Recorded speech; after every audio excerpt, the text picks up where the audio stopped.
اللہ اللہ اللہ اللہ اللہ اللہ اللہ اللہ الحمد للہ رب العالمین والصلاة والسلام علی حبیبہ محمد وآلہ وصحبہ اجمعین اعوذ باللہ من الشیطان الرجیم بسم اللہ الرحمن الرحیم خلق لکم من انفسکم ازواجا لتسکنوا الیہا وجعل بینکم مودۃ ورحمۃ اللہم سبحانک لا علم لنا الا ما علمتنا انک انت العلیم الحکیم مولایا صلی وسلم دائما ابدا علی حبیبک خیر الخلق کلہم۔ انسان چونکہ اللہ کریم کی بہترین تخلیق ہے اور اشرف المخلوقات ہے، بے پناہ مخلوق ہے اللہ کی، اس میں سب سے برتر، سب سے اعلیٰ، اس اعتبار سے اسے ایسی خصوصیات دی گئی۔ لیکن یہ یاد رہے کہ باقی مخلوق میں جیسے فرشتہ ہے یا جانور ہیں یا کیڑے مکوڑے ہیں یا کوئی کسی طرح کی مخلوق ہے، پانی ہے، آگ ہے، ان میں جو خصوصیات ہیں وہ انہیں عطا کر دی گئی ہیں، ودیت کر دی گئی ہیں، ان میں سمو دی گئی ہیں۔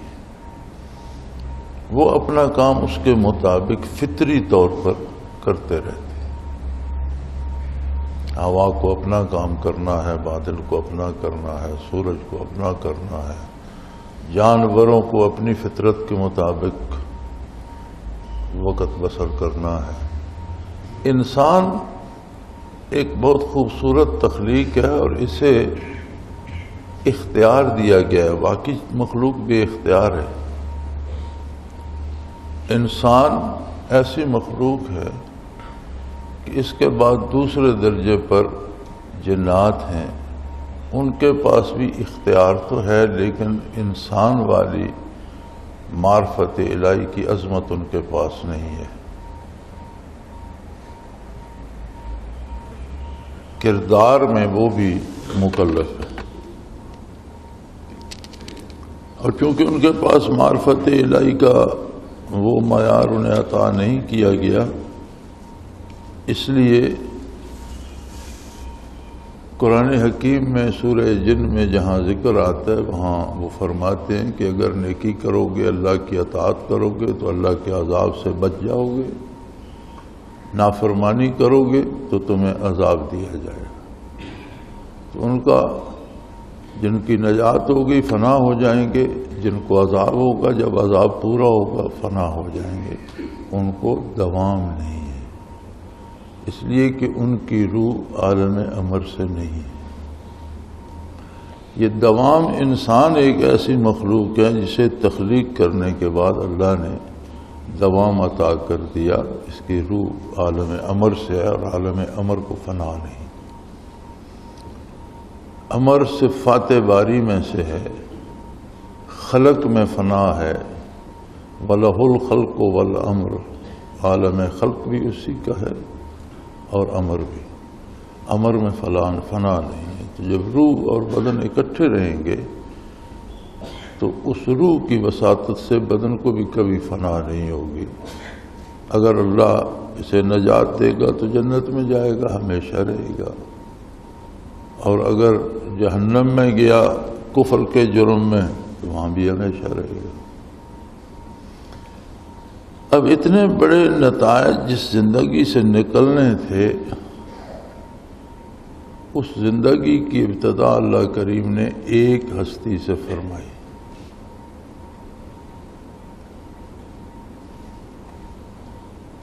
یا ایھا الناس اتقوا ربکم الذی خلقکم من نفس واحدہ وخلق منها زوجها وبث منہما رجالا کثیرا ونساء۔ اللہ کریم نے ایک ہستی تخلیق فرمائی، خلق منہا زوجہا، اس کے وجود سے ایک حصہ الگ کر کے اس کا جوڑا بنایا، پھر اس سے آگے مخلوق کو بڑھایا۔ یعنی ساری انسانیت ایک ہی ہستی سے پھیلی۔ یہی وجہ ہے کہ انسان مدنی الطبع ہے، مل جل کر رہنے کا مزاجن عادی ہے، شہر بساتا ہے، آبادیاں بناتا ہے، اس سے الگ رہنا پسند نہیں کرتا، مزاج ہی ایسا ہے۔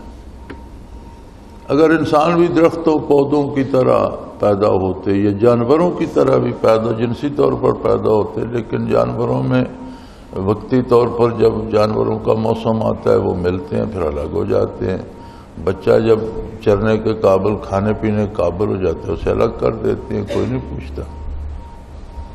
تو ان میں وہ ایک دوسرے کا درد بانٹنے کی صلاحیت نہیں رہتی۔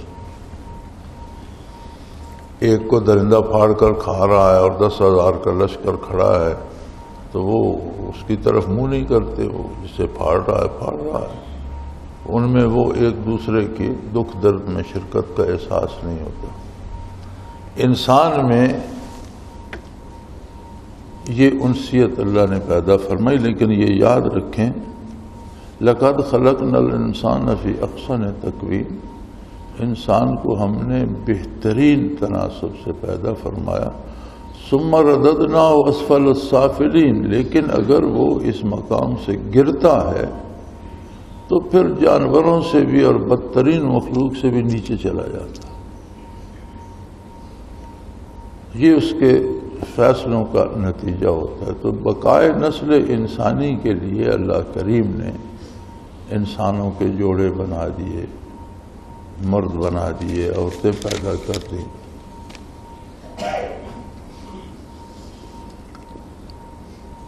خلق لکم من انفسکم ازواجا، یعنی یہ نہ سمجھیں کہ عورت کوئی کم تر مخلوق ہے۔ من انفسکم، تمہارے ہی جانو، تمہاری طرح کی مخلوق ہے، تمہاری طرح مکلف ہے ایمان لانے کی، تمہاری طرح مکلف ہے اتباع رسالت کی، تمہارے ساتھ ایک ہی میدان میں حساب کتاب ہوگا، تمہارے ساتھ اجر پائے گی تو ایک ہی جنت میں جائے گی، سزا پائے گی تو اس کے لیے کوئی الگ دوزخ نہیں ہوگا۔ یعنی بحیثیت انسان تم برابر ہو۔ انسان کے ساتھ جو سلوک ہوگا یا انسان کو جو اختیار دیا گیا یا جو شعور دیا گیا، جو سمجھ دی گئی، اس میں مرد اور عورت تم برابر ہو۔ جسمانی بناوٹ کے اعتبار سے ذمہ داریاں تقسیم کر دی گئی۔ بنیادی طور پر مرد کی ذمہ داری ہے کہ وہ باہر کا سارا کام کرے، گھر کی حفاظت سے لے کر ملک کی حفاظت تک دفاع کا ذمہ دار مرد ہے۔ محنت مشقت کاروبار کر کے روزی کما کے لانے کا ذمہ دار مرد ہے۔ اس کی لائی ہوئی روزی سے گھر کو آرام دہ بنانا، بچوں کی تربیت کرنا، انسانیت کو بہتر انسان، معاشرے کو بہتر انسان مہیا کرنا، یہ سارا فریضہ خاتون پر ہے۔ اور دیکھا جائے تو جو معاملے کا نازک پہلو ہے، زیادہ حساس اور سینسٹیو پہلو ہے، وہ عورت کے پاس ہے۔ یہ بالکل ایسے ہے جیسے کوئی شخص باغ لگاتا ہے، اس میں چھوٹے چھوٹے پودے یا بیج لگاتا ہے تو دو ملازم رکھتا ہے۔ ایک کی ذمہ داری ہے کہ انہیں وقت پر پانی دے، ان کی دیکھ بھال کرے، انہیں کھاد دے اور انہیں کیڑے مکوڑوں سے بچائے اور انہیں اچھے تناور درخت یا پھلدار درخت بنائے۔ دوسرے کی ذمہ داری ہے کہ اس کی گوڈی کرے، محنت کرے، اس کے گرد باڑ لگائے، اور دور سے پانی کی نالی بنا کر لے آئے، وہاں تک پانی پہنچائے. یعنی یہ جو باہر کا مشقت کا کام ہے، محنت کا، سختی کا کام ہے، وہ مرد کے ذمہ لگایا گیا کہ اس کا وجود ایسا ہے کہ وہ محنت، مشقت، سختی برداشت کر سکتا ہے. جو نازک اور حساس کام تھا، جو شخص جسے انسان کو، مرد کو جب وجود سخت دیا گیا تو اس کا مزاج بھی سخت ہے، اس کی گفتگو میں بھی سختی ہوتی ہے. عورت کو مشقت کرنے کے لیے وجود نہیں دیا گیا، تربیت کرنے کے لیے دیا گیا. اس کی باتوں میں شفقت، رحمت، محبت، پیار وہ زیادہ ہوتا ہے. تو جو زیادہ نازک حصہ تھا کام کا وہ خاتون کے ذمہ کر دیا، اور جو محنت طلب اور مشقت طلب تھا وہ مرد کے حصے میں آیا. تو یوں نسل انسانیت کی بقا اللہ کریم نے آگے بڑھائی اور جاری رکھی. اب اگر یہ دونوں ایک دوسرے سے تعاون نہ کریں، باہر محنت کرنے والا پانی کی نالی لے کر آئے لیکن پانی بوٹوں کو دینے والا جو ہے وہ سویا رہے، بیٹھا رہے، وقت پر پانی نہ دے، وہ کھاد مہیا کرے وہ انہیں فراہم نہ کرے، وہ باڑ تو لگا دے لیکن انہیں کیڑے مکوڑے کھاتے رہیں اور وہ پرواہ نہ کرے، تو باغ تو نہیں لگے گا. اور اگر وہ کرنا چاہے اور باہر والا کچھ لا کر نہ دے تب بھی بات نہیں بنے گی. اب یہ دونوں میں جو ہے اتفاق و اتحاد کیسے ہو، دونوں ایک دوسرے کا احساس کیسے رکھیں؟ تو فرمایا وَجَعَلَ بَيْنَكُمْ مَوَدَّةً، تم دونوں میں محبت پیدا کر دی. ترجمہ تو مودہ کا محبت بن جاتا ہے، لیکن یہ کیسی محبت ہے؟ محبت کا ہر لفظ کا ایک معنی قریب ہوتا ہے، ایک معنی بعید ہوتا ہے. معنی قریب کہتے ہیں جو لفظی معنی ہوتا ہے، معنی بعید ہوتا ہے جو اس کا نتیجہ نکلتا ہے. تو محبت کا نتیجہ کیا ہوگا؟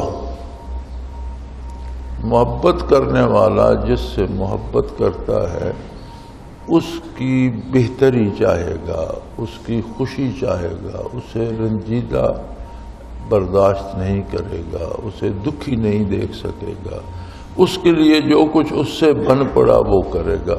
تو یہاں ایک طرف نہیں فرمایا وَجَعَلَ بَيْنَكُمْ مَوَدَّةً، تم دونوں میں ایک دوسرے کی بہتری، ایک دوسرے کی بھلائی، ایک دوسرے کی خوشی دیکھنے کا جذبہ رکھ دیا میں.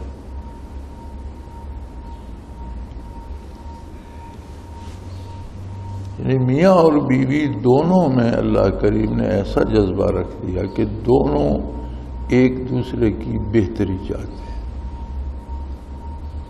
ورحمہ، رحمت کا معنی بعید بھی یہی بنتا ہے کہ انجام کار بہتری نصیب ہو.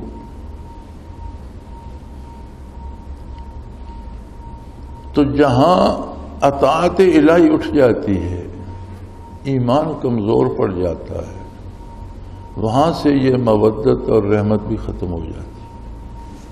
پھر ہوتا یہ ہے کہ میاں چاہتا ہے کہ میں بیوی کو تگنی کا ناچ نچاؤں، اور بیوی کہتی ہے کہ میں تمہیں سیدھا کر کے رکھوں. میاں بیوی ایک دوسرے کے ساتھ مقابلہ کرتے رہتے ہیں، جس کے نتیجے میں اولاد تباہ ہو جاتی ہے اور زندگی جانوروں سے بدتر ہو جاتی ہے. یہی مسئلہ مغرب کا ہے، کیونکہ دین نہیں ہے، ایمان نہیں ہے. میں کراچی کے ایک مدرسے میں گیا تو مجھے ایک لڑکا ملا، وہ سویڈن سے تھا اور وہاں پڑھ رہا تھا کہ مسلمان ہو گیا. پھر پھرتے پھراتے کسی سے ملا، اس نے اسے وہاں بھیج دیا.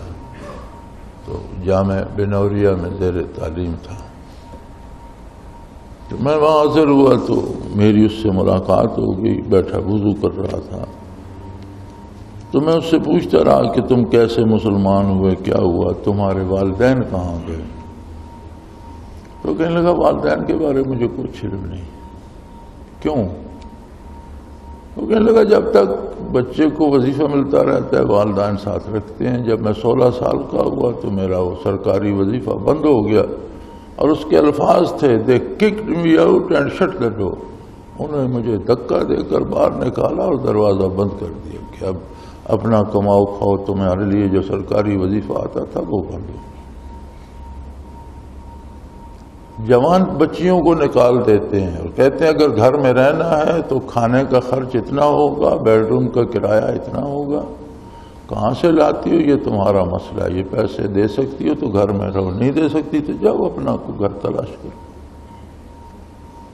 کیا یہ وہ جانوروں والا سلوک نہیں ہے کہ بچہ جب گھاس چرنے لگ جائے تو اسے ماں چھوڑ دیتی ہے، باپ تو سرے سے نہیں پوچھتا؟ یا پرندوں کے بچے جب وہ خود اڑنے کے قابل ہو گئے تو پھر ان میں کوئی رشتہ داری نہیں رہتی. مقام انسانیت سے گر جاتا ہے جب انسان نیچے آ جاتا ہے تو پھر وہ خصوصیات جانوروں والی، بہائم والی اس میں آ جاتی. یہی کتاب اللہ نے کہا ہے اولئک کالانعام، یہ جانوروں کی طرح ہو جاتی ہے. بل ہم اضل، حقیقت میں یہ جانوروں سے گئے گزرے ہوتے ہیں، چونکہ جانور کو تو تخلیقی طور پر اللہ نے جانور پیدا کیا اور اس سے عظمت انسانی عطا کی تھی، یہ وہاں سے گر کر حیوان بن گیا. تو کفار کا مسئلہ تو یہ ہے ہی. ہم اپنے آپ میں اور عالم اسلام میں بھی دیکھتے ہیں تو آج کا سب سے بڑا جھگڑا اور سب سے بڑی جنگ جو ہے آج کل وہ میاں بیوی میں ہے. اس کی وجہ بنیادی طور پر اللہ کریم سے ناآشنائی اور عظمت رسالت سے دوری ہے، دین سے دوری ہے. بہت سے لوگ بظاہر نماز روزہ بھی کرتے ہیں اور نیکیاں بھی بظاہر تو کرتے ہیں، لیکن کردار کے اعتبار سے ان کی اصلاح نہیں ہوتی. کیوں نہیں ہوتی؟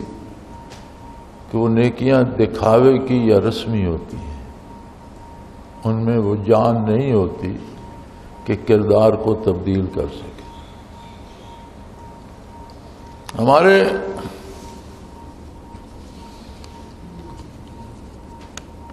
جو برائے نام عالم ہیں اور یہ وہ لوگ ہیں جنہوں نے دین کو پیشہ بنا لیا ہے. کوئی بھی چیز جب وہ پیشہ بن جاتی ہے تو پیشے کے تقاضے کچھ اور ہوتے ہیں. اب دکانداری پیشہ ہے تو پیشے کے تقاضے کچھ اور ہوتے ہیں. دکاندار کے پاس گاہک جائے گا، وہ اس کی گرم سرد بات بھی سن لے گا، اسے چیزیں دکھائے گا. وہ خریدے نہ خریدے، وہ ایک کپڑے کے دکاندار سے 25 تھان کھلوا لے گا، وہ خوش دلی سے کھولتا رہے گا. وہ نہیں خریدتا چلا جائے، دوسرا آئے گا وہ خرید لے گا. وہ اس سے لڑنے نہیں لگ پڑے گا کہ اتنے تھان کھلوائے، خریدا کچھ نہیں، یا یہ میں 2 کھول چکا ہوں تیسرا نہیں. کبھی ایسا کہتا ہے؟ کیوں نہیں کہتا؟ اس کی کوئی رشتہ داری تو نہیں ہے، اس کے پروفیشن کا، پیشے کا تقاضا ہے. اگر نہیں کرے گا تو اس کا کام نہیں چلے گا. دین بھی جب پیشہ بن جاتا ہے، ذریعہ معاش بن جاتا ہے، تو پھر اس کے تقاضے بدل جاتے ہیں. پھر لوگوں کی خوشی مقصود ہو جاتی ہے، اللہ کی نہیں. پھر جس بات پہ لوگ راضی رہتے ہیں نا، اس طرح کی باتیں گھڑتے رہتے ہیں. اسی ضمن میں ایک بات یہ بھی گھڑی گئی کہ یہ جو نیکی ہے اس کا تو بدلہ آخرت میں ملے گا. یہ ادھاری مزدوری ہے، نماز روزہ حج زکوٰۃ، یہ ادھاری مزدوری ہے، آخرت میں بدلہ ملے گا. بھئی اللہ کریم تو بندے کو کہتا ہے کہ مزدور کے ساتھ ادھار نہ کرو، اس کا پسینہ خشک ہونے سے پہلے اس کی مزدوری ادا کرو. نبی کریم صلی اللہ علیہ وسلم کا ارشاد موجود ہے. تو بندہ جو محتاج ہے وہ پہلے طے کرے کہ اجرت کیا دوں گا، کام کیا کرو گے، پھر اس کا پسینہ خشک ہونے سے پہلے اجرت ادا کرے. تو اللہ جو رب العالمین ہے خود ادھار کرتا ہے.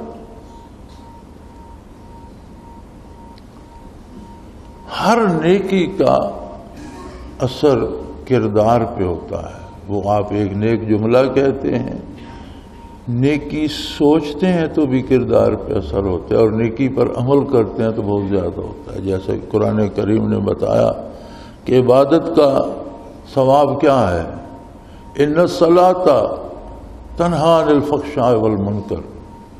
اللہ کی عبادت بے حیائی اور برائی سے روک دیتی ہے، یہ اس کا ثواب ہے، اس کا اجر ہے کہ جب آپ اللہ اللہ کرتے ہیں، اللہ کی عبادت کرتے ہیں، روزہ رکھتے ہیں، حج کرتے ہیں، صلاۃ ادا کرتے ہیں، ذکر کرتے ہیں، تو نتیجہ کیا ہوتا ہے؟ ایک ایسی قوت، ایک ایسی لگن اندر آ جاتی ہے جو بے حیائی اور برائی سے بچا لیتی ہے، بندہ برائی چھوڑ کے نیکی کی طرف آ جائے۔ تو اعمال پہ اس تعلق کا اثر پڑتا ہے جو ہمارا اللہ کے ساتھ ہوتا ہے۔ جب اللہ کے ساتھ تعلق ہوتا ہے تو پھر گھر میں بھی شفقت ہوتی ہے، بیوی کے ساتھ بھی پیار ہوتا ہے، بچوں کی تربیت کی فکر بھی ہوتی ہے۔ اور اگر ادھر سے ہی ٹوٹ گیا تو پھر جس طرح مغرب کا معاشرہ ہے اسی کی تصویر یہاں بھی بن جاتی ہے۔ میاں بیوی ایک دوسرے کے ساتھ لڑتے رہتے ہیں، بچے اسپائل ہوتے رہتے ہیں، تباہ ہوتے رہتے ہیں، دہشت گرد بن جاتے ہیں، دوسروں کو قتل کرتے پھرتے ہیں، ان میں وہ انسانی احساسات ہی مر جاتے ہیں، چوری ڈاکے کرتے پھرتے ہیں، تباہی کرتے پھرتے ہیں۔ تو وہ اس آیہ کریمہ میں فرمایا گیا کہ زندگی کرنے کا سلیقہ یہ ہے کہ اللہ نے تمہارے برابر تمہارے جیسے انسان ہی کو تمہارا جوڑا بنایا ہے۔ فرائض اپنے اپنے ہیں، ایک ہی شخص کے ملازم ہیں دو، ایک ہی باغ کو سینچ رہے ہیں، ایک کی ڈیوٹی اندر کی ہے، ایک کی باہر کی ہے، سوائے مخصوص حالات کے۔ مستثنیات تو ہر جگہ ہیں، سوائے استثنیات کے بنیادی طور پر خاتون خانہ کی ذمہ داری گھر کی آبادی، بچوں کی دیکھ بھال اور نیک اور صالح افراد معاشرے کو مہیا کرنا ہے، اور مرد کی ذمہ داری ان کی ضروریات کی تکمیل اور انہیں تحفظ فراہم کرنا ہے۔ اب جب دونوں میں مودت ہوگی، مودت ایک جذبہ خیر خواہی کو کہتے ہیں، اور یقیناً یہ محبت سے ہی ہوتا ہے، دشمنی سے تو نہیں ہوتا، کہ خاتون خانہ کو میاں کی عزت، اس کا مال، اس کی محنت کا احساس ہو، اس کی عزت کا تحفظ کرے، اس کے مال کو ضائع نہ کرے، صحیح مصرف پہ لگائے، اس کے بچوں کی صحیح تربیت کرے، اور میاں کو اس کی محنت کا احساس ہو اور اس کا خیال رکھے، اس کی دلجوئی کرے، ان کی ضروریات پوری کرے، تو یہ زندگی کا فطری طریقہ ہے جو اللہ کو پسند ہے اور جس کی طرف اسلام نے رہنمائی فرمائی۔ اب جو خود ذات باری کی نافرمانی کرتا ہے، اتباع رسالتی کو چھوڑ دیتا ہے، تو باقی وہ کسی سے کہ گھر والوں سے وفا کرے گا یا بیوی سے وفا کرے گا یا بچوں سے پیار کرے گا، کیسے ممکن ہے؟ جو وہاں سے دور ہوگا تو اوصاف انسانی کم ہوتے جائیں گے اور ان پر حیوانی جذبات اور احساسات چھاتے چلے جائیں گے۔ تو یہ دونوں طرف ہے، مرد یا عورت دونوں انسان ہیں، دونوں مکلف ہیں، دونوں میں سے جو بھی اللہ سے دوری اختیار کرے گا تو یہی حال ہوگا۔ تو یہ بنیادی طور پر ہمیں زندگی کی بنیادی جو صورت ہے اس پر خبردار کرتی ہے کہ اس کو مد نظر رکھو۔ عموماً مرد جو کہ طاقتور یا تکڑا ہوتا ہے، غالب ہوتا ہے، تو زیادہ رسوائی خاتون کے حصے میں آتی ہے، لیکن خواتین بھی جب بگڑتی ہیں اور دین سے دور ہوتی ہیں تو خواتین ہی دنیا کو خواتین کے لیے جہنم بنا دیتی ہیں، کبھی ساس کے روپ میں، کبھی سوتن کے روپ میں، کبھی کسی شکل میں، کبھی کسی شکل میں۔ اگر دیکھا جائے معاشرے کو مطالعہ کیا جائے تو میں سمجھتا ہوں کہ اتنے ظلم مرد خواتین پہ نہیں کرتے جتنے خواتین پہ کرتی، لیکن اس سب کی بنیادی وجہ عظمت الہی سے غفلت اللہ سے تعلق کا نہ ہونا اور سنت آقا نامدار صلی اللہ علیہ وسلم سے دوری ہے۔ اللہ کریم دین اسلام جو ہے اس کے لیے آخرت تو ہے ہی، لیکن یاد رکھو آخرت اسی کی سنورے گی جس کی دنیا بھی سنورے گی۔ آخرت تو سنورتی ہے، دنیا بھی سنور جاتی ہے، اور اگر دنیا نہیں سنور رہی تو پھر ہمیں سوچنا ہوگا کہ میں جو عبادت کر رہا ہوں، میں جو تسبیحات پڑھ رہا ہوں، میں روز تلاوت کرتا ہوں، تو وہ کہاں جا رہی ہے؟ میرا کوئی کام سنور تو نہیں رہا۔ دنیا سنورنے کا مطلب یہ ہوتا ہے کہ یہ نہیں کہ وہ بیمار نہیں ہوتا یا اس پہ دکھ تکلیف، یہ تو زندگی کے نشیب و فراز ہیں۔ صحت کے ساتھ بیماری بھی ہے، بیماری کے بعد صحت بھی ہے، تنگ دستی بھی ہے، فراخی بھی ہے، یہ سارے نشیب و فراز سے گزرتا ہے، لیکن زندگی اس کی پرسکون ہوتی ہے، چخ چخ بک بک نہیں ہوتی، لڑائی جھگڑے تو میں اس کا مکان گرا دو، اس کی گلی بند کر دو، یہ چیزیں نہیں ہوتی، بلکہ دوسرے انسانوں کے لیے بھی سہولیات فراہم کرنے کی سوچتا ہے اور اپنے گھر کو خوشیوں کا گہوارہ بننا نصیب ہو جاتا ہے۔ اسلام نے زندگی کے ہر شعبے میں انگلی پکڑ کر بندے کی رہنمائی کی ہے، شرط صرف یہ ہے کہ کوئی اسلام کی رہنمائی چاہے۔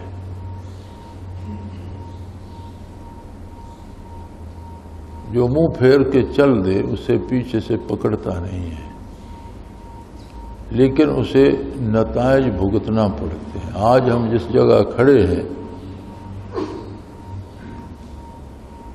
اور جتنا زور ہم حالات کو ٹھیک کرنے کے لیے لگا رہے ہیں، اس کی بنیادی وجہ صرف اور صرف دین سے دوری ہے۔ اگر آج بھی ہم واپس آ جائیں حق کی طرف، سچ کی طرف، ہر بندے کے حقوق کا لحاظ رکھا جائے، ہر بندہ اپنے فرائض ادا کرے، جو جس معیار کا بندہ ہے اس کے حقوق اور فرائض کا تعیین کی جائے اور اپنی حد میں رہے، تو آج بھی سب کچھ سنور جاتا ہے، کچھ مشکل نہیں ہے۔ لیکن اگر ہم گولی کو گولی سے ٹھنڈا کرنا چاہیں گے تو شاید یہ بہت لمبا کام ہوگا، یہ ایک دو دن میں ختم نہیں ہوتا، اس میں قومیں ختم ہو جاتی ہیں اور یہ مقابلے ختم نہیں ہوتے۔ یہ کوئی علاج نہیں ہے کہ دہشت گردی ہے تو پھر گولیاں چلانا شروع کر دو، ادھر سے گولی چل رہی، ادھر سے بھی گولی چل رہی ہے۔ آج بھی لوگوں کو حقوق دیے جائیں، زندہ رہنے کی سہولتیں دی جائیں، جو ٹیکس لیے جاتے ہیں وہ پبلک کو لوٹائے جائیں، بچوں کو مفت تعلیم دی جائے اور تعلیم کا اہتمام کیا جائے، بیماروں کا علاج ہو، شفاخانے کام کریں، بے روزگاروں کو روزگار مہیا کیا جائے، تو کون پاگل ہے کہ وہ اٹھ کر دہشت گردی کی طرف دوڑ پڑے گا؟ لیکن ایک طرف عیاشی ہو اور کتے بھی بسکٹ کھائیں اور دوسری طرف بچے بھی ایک ٹکڑے روٹی کے لیے ترس رہے ہیں اور رو رہے ہوں، تو پھر دہشت گردی ہوگی، لوگ لڑیں گے۔ تو ہمارا بنیادی مسئلہ میری رائے میں دین سے دوری ہے۔ اللہ ہمیں توفیق دے، ہم دین کو سمجھیں اور اس پر عمل کی توفیق نصیب ہو تو حالات آج بھی سنبھل سکتے ہیں۔ وآخر دعوانا ان الحمدللہ رب العالمین، الحمدللہ رب العالمین، والصلاة والسلام علی حبیبہ محمد۔ اللہم ربنا لا تقتلنا بغضبک ولا تہلکنا بعذابک واعف عنا قبل ذلک۔ اللہم ربنا لا تسلط علینا من لا يرحمنا، انت ولینا فی سفرنا وعذرنا فی مالنا وآلنا، انت ولینا فی الدنیا والآخرہ، توفنا مسلمین والحقنا بالصالحین۔ اللہم ربنا علیک توکلنا والیک انبنا والیک المصیر۔ اللہم ربنا صلنا امورنا کلها فی دیننا ودنیانا، رب یسر رب یسر رب یسر ولا تعسر من الخیر۔ اللہم انصر الاسلام والمسلمین، اللہم ایدنا وصلی اللہ تعالی علی حبیبہ محمد وآلہ وصحبہ برحمتہ اللہ اللہ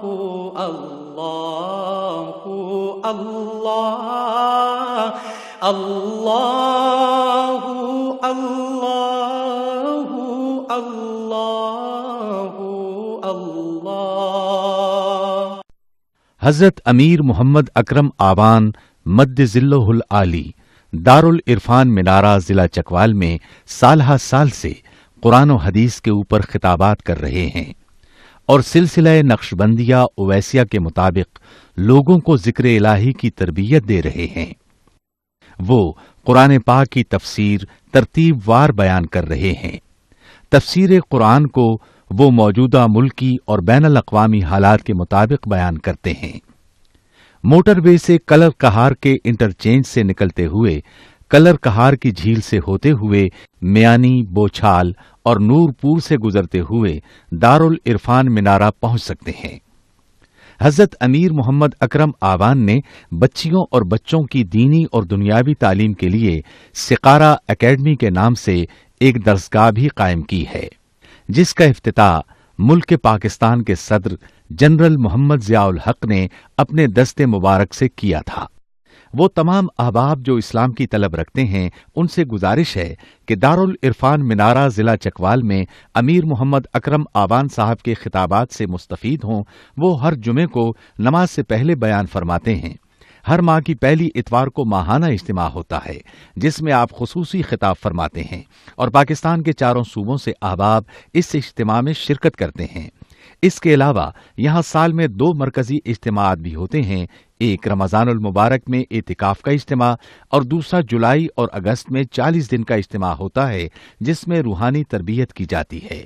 اپنا خون سیماب دے کر اتنا ہم کر جائیں گے، نام آقا کا چمن میں پھر رقم کر جائیں گے۔